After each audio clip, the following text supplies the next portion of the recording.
Bagong kok ora metu. Metu kok dipaksa. Sampeyan metu karepe dhewe to. Iya Bagong.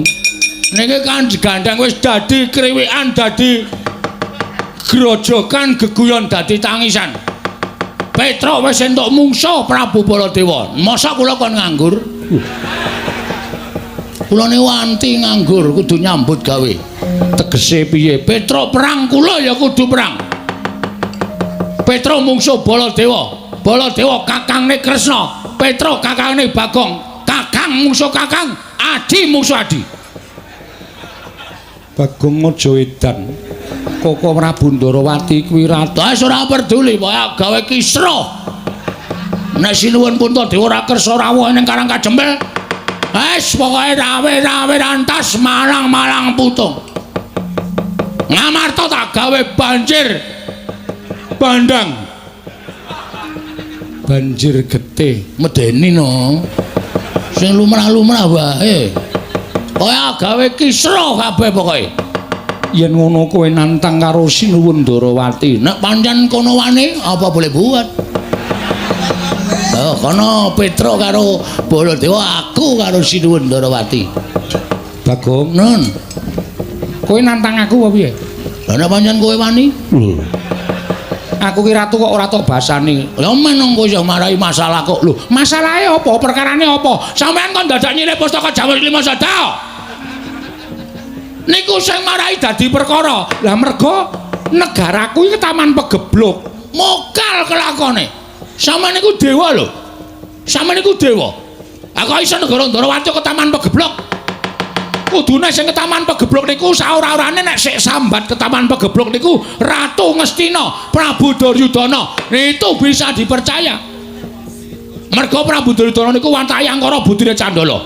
Nek Ratu Ndarawati sambat negarane ke taman pegeblok niku akeh sing mencep mergo ora percaya. Lah terus nek ora percaya piye? Sampeyan bali. Lho. Bali piye? Rasa njaluk pustaka Jamus Lima Sada. Mengke kula kei pustaka apa ya sing gentine pustaka Jamus Lima Sada. Ora sembrono, aku tetep bakal njaluk. Nek ngono iki kriwikan dadi grojogan. Tegese piye? Tegese Petruk musuh Baladewa, Bagong musuh Kresna. Kowe lah dalah. Wani tenan karo aku. Iki meng nggethokan lho. Manjur-jur mendelik mah. Lah jare kowe nantang karo aku. Upama gelut kira-kira menang sapa? Menang aku, rung karuan. Aku ya menangan lho. Ning sok uri lho. Menangan kok uri kok dipeng-pengke ora. Menang aku, mergane aku duwe pusaka. Pusakamu apa? Senjata cakra aku ya duwe. Lho, kowe arep takon apa? Kesawa panah kesawa aku ya duwe. Aku iso malik buta gedhe banget kuwi sing nang pinggir kuwi. endi? Kuwi. Wah, gedhe tenan nek kowe. Nek musuh aku ya dadi kuwi barang. Lho, nek perlu dadi ku tak idak modar kowe. Oh ya wis tak sedawe wis. Wis tengok sing sekeca. Iya. Pun sinuwun mboten sida perang. Lho. Kok ora sida perang? Nah, kene malik gedhe barang nggon aku tak kon gedhe angel ra jamak-jamak. Penyakit tenan kok. Dikapak-kapake ya. Enggak bisa ya. Asem kok. Ya wis diterima apa anane. Ya sodrei wae. Lho ngapa? Nggo ngubengke ngono. Aneh-aneh ora. Pun ngoten mawon sinuwun kula nyuwun pamit nggih. Iya Bagong. Kula tak nututi Petruk mangke ndak. Ora rampung-rampung kahanane. Iya Panakawan sing ati-ati. Nun nggih nyuwun pamit. Iya. Sinuwun Ndarawati dipun sekecaken kula nyuwun pamit. Iya Bagong. Sampeyan mboten sampe melu-melu nika perkarane wong loro, aku ya ora arep melu-melu. Iya, aku ora arep melu-melu. Kok Prabu ki rak getapan ngono kae. Nggih. Sekecake lenggah nggih. Iya. Pokoke manut Sinuwun Puntadewa, paringke sapa? Nek paringke sampean kula legawa, paringke kula sampean legawa. Pun ngoten mawon rampung. Lah iya. Ya mergo kok Prabu ki gampang duka. Heeh. Pun Den? Yo, sing hati-hati. Matur sembah nuwun. Kula medal Jawi. Yo. Ndara Janawa nyuwun pamit. Iya Bagong sing ati-ati. Ndara Kula Sedewa kula nyuwun pamit. Iya Bagong sing ati-ati. Iya Bagong sing ati-ati. Yem aku njaluk pamit. Nggih. Ngatos-atos. Mergo nek Petruk niku nek wis kebacut nesu padha karo Prabu Baladewa. Prabu Baladewa getapan, Petruk ya neson. Wah, wis ora iso ana sing ngendhake marahi. Iya Bagong. Pun ngoten mawon nyen mamen nggih sinuwun. Iya sing ati-ati aja kaya bocah cilik. Mergi nek mboten kula sing ngelekke Petruk, nika ora bakal iso kelakon tentrem nganani. Iya. Mergo Petruk niku arep neson, ning sing diwedeni mung iki sapa? kula. Ora ngono nggih. Pun ngoten mawon sekejake. Iya. Bareng. Iya. Pun nggih sinuwun. Iya sing ati-ati. Pun nggih, Den. Iya sing ati-ati. Ndara Janaka kula medal nggih. Iya sing ati-ati. Ndara Negara Sedawa kula medal. Iya Bagong, iya Bagong saya. Wis ya yem. Nggih, katos-atos. Ora ya tau to diresoni Petruk. Nate. Nah niku bukti. Sebagai bukti nek Petruk ini pancen gampang nesu. Iya. Nek ora ngoten jan wis Petruk ku angel. Dah niku nganu tensine sok 250 tok. Lho. 250 per 180. Oh, dhuwur banget. Nggih, nek tiba lara. Lah iya. Pun sareng. Iya. Pun Den. Iya. Pun Ndara. Iya sing ati-ati. Pun Ndara Janaka. Iya sing ati-ati. Ndara kula Sedawa lan pamit. Iya sing ati-ati. Wis ya yem. Nggih, katos-atos. Ya ora usah nesu. Pamit bola-bali. Aku ki meng ngomongke Petruk kok ora perkara le pamit aku meng nyeritrake Petruk. Petruk ki wong getapan. Nek nganti ora tak elekke nek nganti Ngamarta dadi banjir getih. Ayo, padha paten-patenan antaraning Prabu Baladewa karo Petruk. Sapa sing kelangan? Ya meng Ndara Pandhawa. Nggih to, Den? Iya. Bareng. Iya. Pun Den? Iya. Pun Ndara? Iya. Ndara Janaka. Embuh. Lho. Kok embuh? Pamit bola-bali. Koko Prabu, ana apa Dimas? Mbeta arta sekedhik. Menika namung badhe nyuwun sangu kula ingkang sampun kulina. Ampun ngoten, Den. Aja mirang-mirangke. Aku arep wong ora duwe ngene iki, kula niku kere. Kok sampenake dhewe. Ora sandadak kowe ngeneni aku, tenane rak ngono to. Lho, aku sampean padha karo ngina kalih kula. Kula pamit bola-bali niku genepi tata krama lho, Ndara.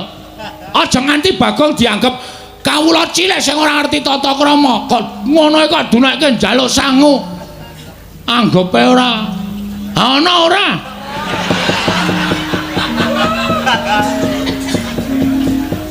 Ampun gumujeng, ampun gumujeng.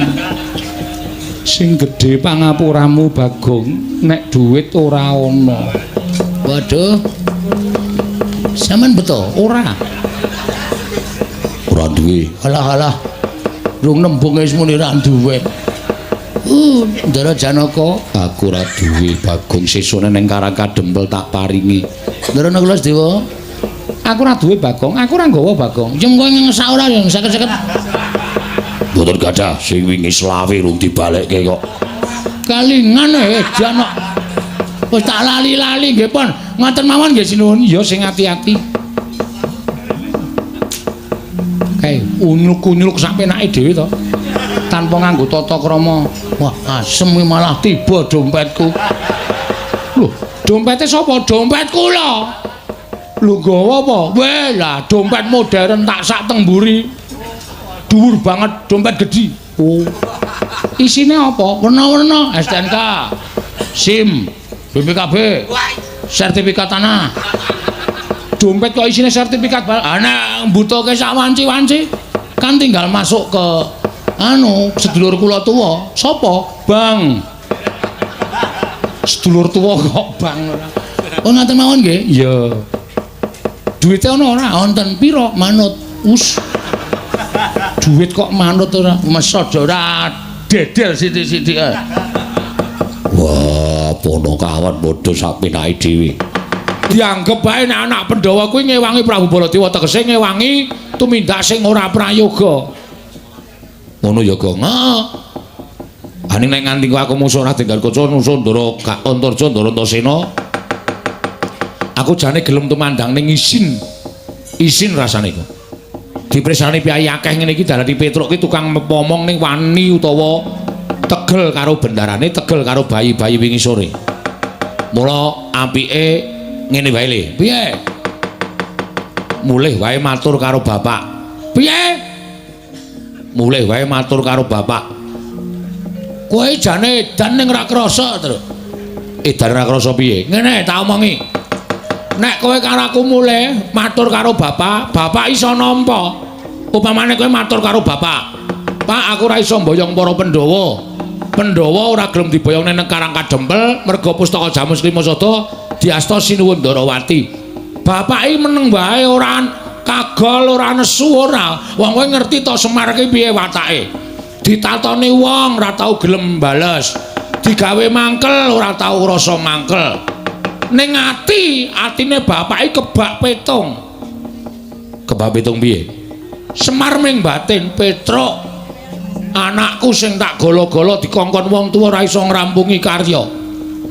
Bapak mesem ning atine ora seneng, mula bapak ki jenenge Semar utawa Samar. Bapak ki nangis durung karuan atine sedih, bapak ki guyu durung karuan atine seneng. Ngono ya, Gong. Heeh. Aku terus kowe mulih. Kowe seneng wae nek DC wong sak desa Karang Kadempel. Petro nek pendak Idul Fitri njaluk fitrah. Kongkon bapakne ora iso ngrampungi kaya ngono wae glelenge ra jamak. Nek cara aku wong urip ning alam donya ki mbangane wirang wulung modar terus. Mbangane wirang luwung modar. Wah, wirang ki saiki nandang wirang sesuk setahun ilang ning nek dielingke karo tangga teparo isin meneh. Mula wirang ki ra bakal iso ilang. Mula mbangane nek cara aku mbangane wirang luwung modar. Ngono ya, Gong. Heeh. Aja mulih. Isin aku nek mulih. Nek kan mulih dhewe kana. Lah kowe nang kene arep ngopo? Aku sing arep nandingi anak-anak Pandhawa. Kowe nek omong kaya ya ning jane kowe iki ora ana nyatane. Weh, aja dipadhake bengi iki. Bengi iki Bagong penuh konsekuensi. Waduh. Wis ta, nek kowe ra wani aku sing maju. Nek sing maju anak-anak Pandhawa sikate kabeh. Wani kowe, wani. Mungsuh Ndara Garukaca kecil kae ming sak anakku. Mungsuh Ndara Antarja kae sak putuku. Mungsuh Ndara Antasena, lah kuwi sing rada nyemelangi. Ning tetep aku wani. Ning sing nantang aku Gong. Ngene wae wah, jan kowe iki angel jak omongan. Kowe ketoke kaya kendel-kendel ning kraton mau. Prabu Baladewa mungsuh Petro metu Jawa. Barang tekan kene imbas-imbis. Ora padha karo dek nang kraton. Terus apike piye? Ngene. Engko nek ana sing tekan kene, takonono karepe apa? Nek takoni karepe arep nyengsarake kowe, delekke. Nek ora kena, kowe ngode aku. Ngodene piye? Aku tak tengok ning mburimu. Oh iya. Jawil, aku set langsung tak sikat kabeh. Kuwi ora ming lambi tok lho. Iki asli. Iki aku ngomong tenanan, Tru. Oh iya, tenan lho iki. Heeh. Nek ngono aku madhep mantep. Aku kudu madhep mantep. Ya wis. Kowe tengok mburiku ning ora lunga. Ora, wis aku nang mburimu. Kowe karo aku sebaya mukti, sebaya mati. Ya.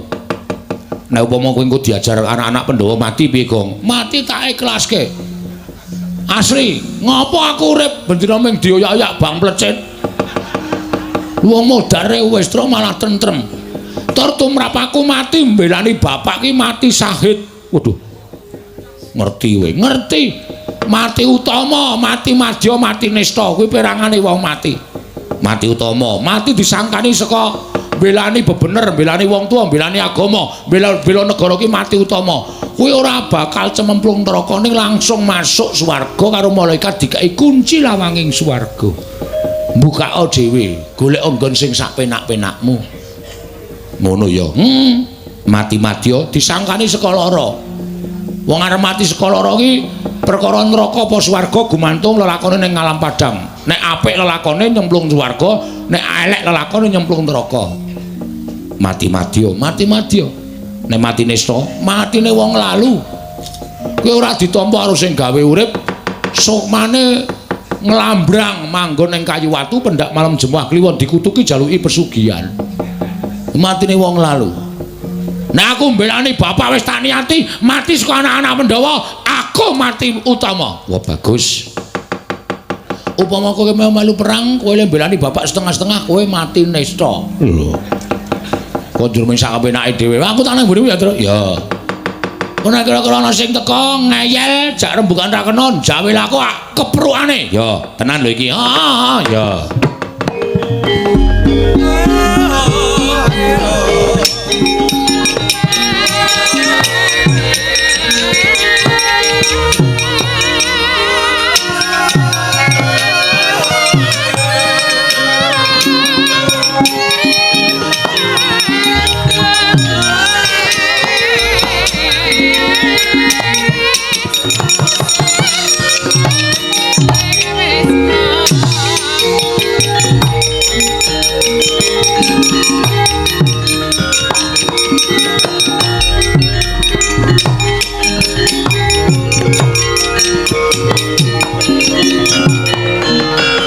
Nututi lamun katututan lamun mangsa prawira digdaya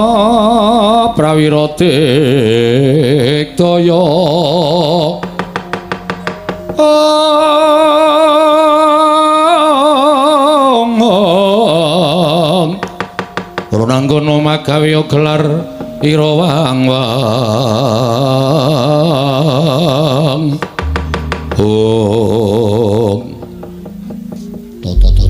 Siap, santai wae. Entos sing ta kuwi? Oke, ra masalah. Milujeng Den. Slamet tekaku, Truk. Nuwun sewu kok mboten kaya adate biasane sampean rawuh sok ngejak Gojek Petruk. Kok saniki len mandeng Petruk kok tenanan? Truk, Nun. Kowe tak takoni jujur ya, nggih. Kowe wani karo Siwa Mandura ya? Oh nggih. Lah pripun to? Nek kowe wani tenan jumbuh karo ngendikane Siwa Mandura. Tekane Antasena ning kene ming bakal ngrangket karo kowe. Uluna tanganmu tak bondo, tanganmu tak krincung, sikilmu tak lebokke pakunjaran, meranut pradata adil negara Ngamarta. Mergo kowe kawula wani karo Bendara. Gong, ayo. Gong. Sik wetengku lara itu. Lara piye? Iki aduh. Mak penjelut ngono ae. Jak omong-omongan sik aku tak ngleremke weteng sik. Waduh piye iki? Tenan iki. Aduh, iki lho Truk, kaya wong meteng arep bayan ya lho. Nuwun sewu, Den. Nek sampeyan ajeng nyekel Petruk monggo, kula ora apa-apa. Jer Petruk niku kawula.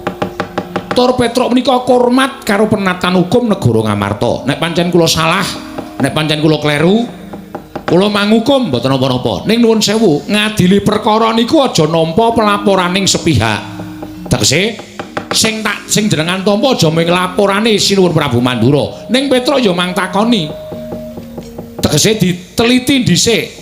Petruk iki duwe karep kaya ngoten niku bener apa salah? Kowe wani karo Siwa Mandura kuwi salah. Salah. Monggo pancen salah. Ning tumrap kula sing tak belani sapa? Terus pawadane apa, dasare apa? Niku kudu mang cekel sik, kudu panjenengan midhangetaken. Ya saya aku tak ngerti kowe, jane rembuge piye. Ngeten. Kula dikongkon karo bapak. Bapak dawuh karo Petruk, "Truk, kowe menyang negara Ngamarta, aku arep bangun kayangan. Pepundhen Pandhawa diaturi tindak mrene kabeh sinambi mundi pustaka Jamus Klimasada. Kula sowan teng negara Ngamarta matur napa wontene. Jebul teng niku wis lenggah Sinuwun Darawati. Sinuwun Darawati, Pak, ngendikane ugi badhe nyuwun ngampil pustaka Jamus miyang Jimat Klimasada. Lah dingge napa? Dinggo tumbal wadaling praja negara Darawati. Terus niki duwer niki sing ngomong akeh-akeh. Ngandhake nek Darawati negara sing ketunggan dewa kok kena pagebluk niku ora mungkin. Tur sakniki ana tetembungan kedung jero iso dijajaki atine menungsa sapa sing ngerti. Ya nek Kresna tenan. Nek Kresna palsu niku mung ngelingke lho. Heeh, terus Bagong muni ngoten niku Sinuwun Mandura duka. Petruk kantong bolong Bagong menungsa ora kataran gedibal 17 wengelek nyolok mripat. Mong kere, mong dapure ku Petruk wak wani karo Baladewa. Niku ora ana masalah apa-apa lho. Sing dunekke Sinuwun Kresna, sing nesu Ndara Baladewa. Wis kula ngelekke Sinuwun sampun menika perkawis kaliyan Sinuwun Darawati. Panjenengan mboten satumut-tumut. Yai Kresna wi adiku. Aku kudu melu-melu. malah muni ngenten iki. Petruk, bali yo. Kandha karo bapakmu. Bapakmu ki wong sekeng, wong ora duwe wong melarat, mung kere arep bangun kayangan ki sing nggo bayar cengele bapakmu ki piye? Nuwun sewu. Nek Semar niku bapak kula lho. Nek bapak kula dunekke kaya ngoten niku ati kula lara. Jebul saniki nek sampean kula nekke Antasena, kowe anake Werkudara, wong ora iso ndodok, ungglah-unggluh ngalor ngidul. Nesu ora? Aku nesu. Padha aku, Mas. Aku ki yo nesu mergo dunekke bapak dunek kaya nek Sinuwun Mandura ora ngunekke bapak, kula ora arep nesu. Ora arep nesu kula yakin sumpah. Mergo kula yo ngakoni wong kere tenan. Ning gandeng bapak sing dunekke, oh lah, aja kok nuwun sewu mung wujude Narendra Mandura. Dewa ngunek-unekke bapak kula rumangsa dianak-anake kayangan tau brabrik. Iku tandha bektinipun anak karo bapak. Oh dadi critane ngono to. Heeh. Anu iya, anu nggih. Wela, ora wela niku tenan. Wah, nek ngono tak pitung-pitung bener kowe, Truk. Lah, kene iso menggalih. Serada penake wetengku, Truk. Piye? Dadi penak wetengku piye? Sikat saiki. Oh sik. Bareng ngono kok sikat saiki ora. Wis mari tenan. Mari jawe ora? Ora. Iso dirembuk kok, Gong. Iso? Iso. Yen ngono nek aku mau mbondo karo kowe kleru, aku kleru Truk. Nggih. Yen tak pikir-pikir sing luput pancen Siwa Mandura. Lah kene iso menggalih. Ning nek ngono aku tak ora iso mbondo, ora sida mbondo kowe ning aku tak ngewangi karo kowe. Alhamdulillah, matur nuwun. Mergo akeh sing arep njongko patimu. Sinten? Kakang Garuwaca, Kakang Turjo diutus karo Siwa Mandura kon goleki kowe, kon mbondo kowe. Nek ora iso mbondo, kon babarke pisan. Mergo para putra Pandhawa isin duwe batur kaya Petruk sing wani karo pepunden. Kowe bakal dijongko patimu, Truk. Waduh. Iki kok migren dadakan ta iki. Aduh. Aku kok migren ya, Truk. Mudarana. Kowe anggere ana bahaya kok lara. Anggere tentrem kok waras. Mudarana. Ya ora ana sutra. Iki teknike dhewe-dhewe kok. Teknike dhewe-dhewe ora. Nggih ya pripun? Lah kula terus jalan ning Ewangi ning aja kuwatir. Kowe tak ewangi. Carane ngewangi, kowe maju petukno. Ning aku njaluk karo kowe aja wani karo Kakang Garuwaca, Kakang Turjo. Mergo kae bendaramu. Mengko ndak diprisani wong akeh ora apik, ora becik. Oh nggih. Ning nek kowe diantem, kowe diajar, kowe manut wae. Sik to. Diantem diajar iki lara Mas.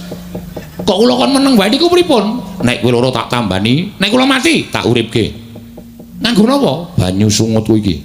Iki nek tak peres metu banyune, tak nggo nambani wong lara, tak nggo uripe wong mati iso. Anu wae mbok ditetel wae. Ditetel piye? Digawa wae dhewe kan rasa bolak-balik, ha to. Iki ora pasangan ya, Nyuk. Wah, lah kok ngono aku munyuk. Aku ngayal banget kok ora. Iki ora pasangan, iki pancen paten ngene iki. Las-lasan dengkulmu amoh kuwi ora. Ono menungso ya dilas. Nggih. Dadi nek kula lara ditambani nek mati duripke, ya. Ngono ya. Nggih. Wis ngono wae aku tak ambles bumi. Kose. Kula niku ora iso ambles bumi. Nek kula kebacut diajar, kebacut dipateni, terus le nyeluk sampean pripun? Bagong kon gedruk lemah ping 3. Monggo aku jedul. Tenan? Iya. Nggih. Wis ngono wae tak tinggal. Nggih.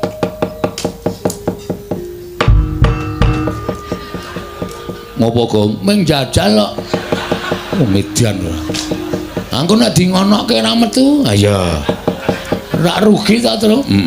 Diwasle ngono-ngono ping 3 ora metu. Ha iya. Rak rugi ha ta ming gembrobos tok. Ha iya. Ayo bener pancen bener. Sing prayitno ngati-ati, Tru. Heeh, iki duwe kekuatan awak dhewe. Ha iya. Kowe lara mengko ditambani kowe mati mengko duripke. Nek aku mati kowe gedhuk lemah ping 3 lho, Dong. Oh ya nek ra lali, oh tak ajar kowe. Kudu ora lali kok ndur nek ra lali. Karena wong kedulungan ina lali ember. Ngropo kok sing dienggo pawadan kok ina lali salah apes karo mati. Lah lho, Ndara Garuwaca tekan kene lho. Wah, saka dhuwur, Gong. Wah, lah ngati-ati, Truk. Ya, aja entuk mbales kowe ya.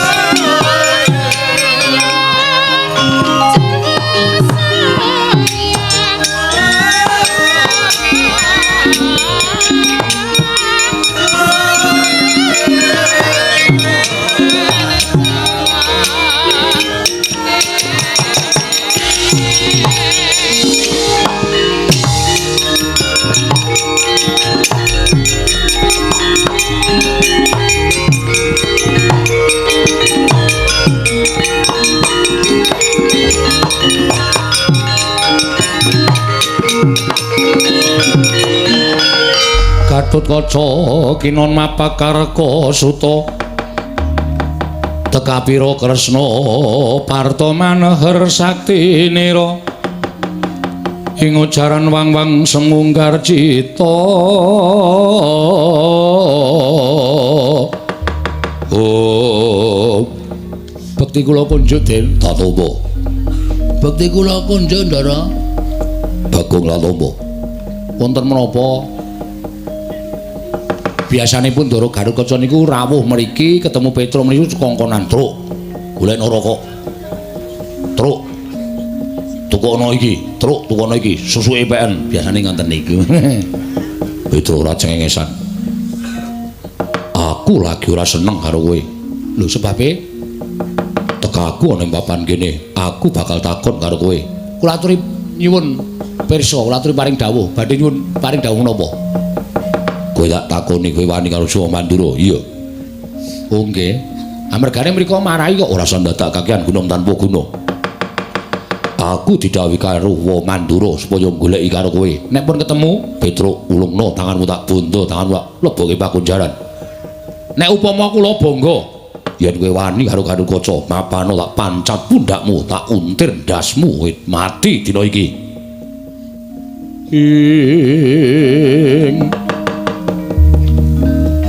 palugon laguning lekas lukita linuting kidung kadung kadereng momong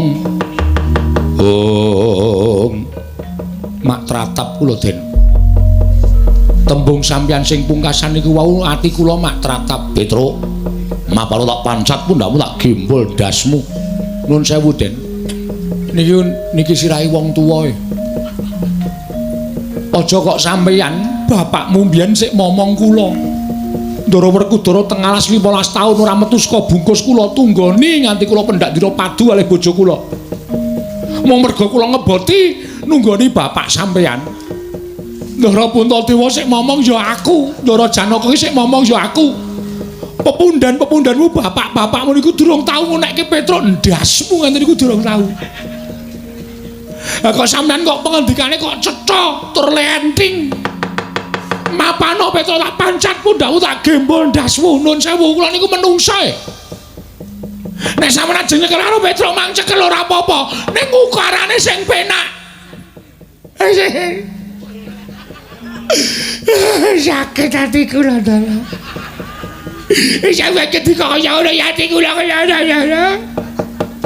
kata sampeyan kula omong seprene kula niku ora tau njaluk napa-napa kula ora tau njaluk undakan duit ora tau njaluk undakan gaji blas niat kula mung mligi nindakaken kewajiban sesuk satriya sing kula omong niku dadi satriya sing utama lah kok sakniki kok pakecapane kok elek gimana kenapa datang seragam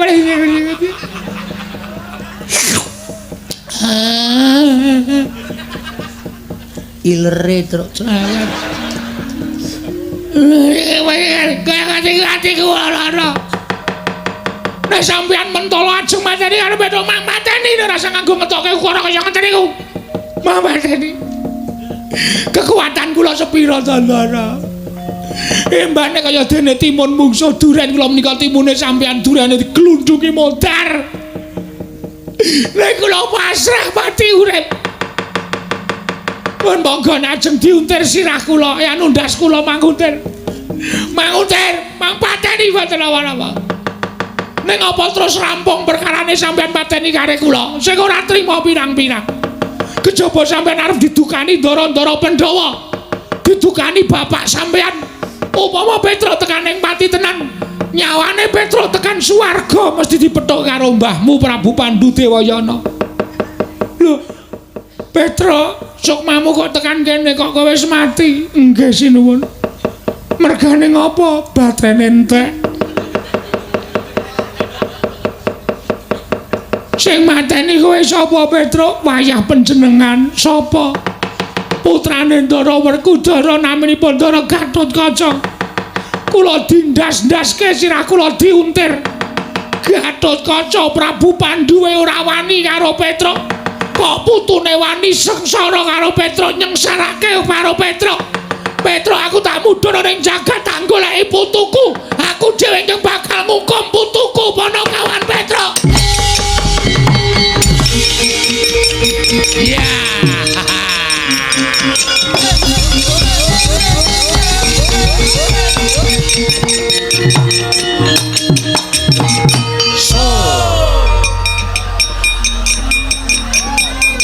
Ye, dileleng to. Asemi kowe ora nangis to? Ora. Kok iso mewek-mewek? Tur lohmu metu terus. Aku ngremet brambang. Tak leletke mataku ayo uluhku dleweran bajikul. Pinter kowe dramatik sandiwara. Kerep ndelok sinetron. Ha iya. Mula kok gampang nangis. Ha iya. Sing penting Raden Gatotkaca mundur. Ah, jan asu tenan. Ning isih siji ya, Tru. Sapa? Ndara Antarja. Oh iya. Ha iki ngene wae Gong didumadil. Dumadil piye aku ora njaluk kok. Didum tetep didum. Ora on njaluk tetep didum. Asli main kabeh, Tru. Ora didum. Didum. Didum piye? Aku wis ngalahke loro. Monggo anake Ndara Werkudara ki 3. Hah? Ndara Antasena, Ndara Gatotkaca mundur merga sapa? Petruk. Heeh. Ha iki sing nyambut gawe ngundurke Ndara Antarja, kowe ben kabeh nyambut gawe. Waduh. Aku ora iso nangis kaya kowe. Aku ki anakku mlebu rumah sakit aku nanggap dangdut. Dapure ora. Asale aku ki wong ora iso sedih terus tanggo bahagia. Ya sakarepmu, piye carane sakarepmu. Ning sing penting Ndara Antarja mundur. Kuwi sakarepmu. Wis ngono ya. Aku tak ngaso gentenan men adil. Dadi kok nek matur karo bapak, Pak, Ndara Gatotkaca mundur, Ndara Antasena mundur. Terus kowe gedhe omong, Pak, Ndara Antarja kalah karo aku. Wah, bapak bombong. Ya nek aku mulih. Nek aku mudar, Kowe ki takon pinter, takon menang, ora takon modar. Wis ngono wae, tak ngaso aku. Tru. Ndara Antarja ki ampuh. Ampuh. Karo Ndara Gatotkaca, Ya ampun Ndara Antarja ki sing barep kok. Ndara Antarja ki nek muni nesu, telapakane wong didilat karo dheke modar. waduh, tak gurukane sik, Tru.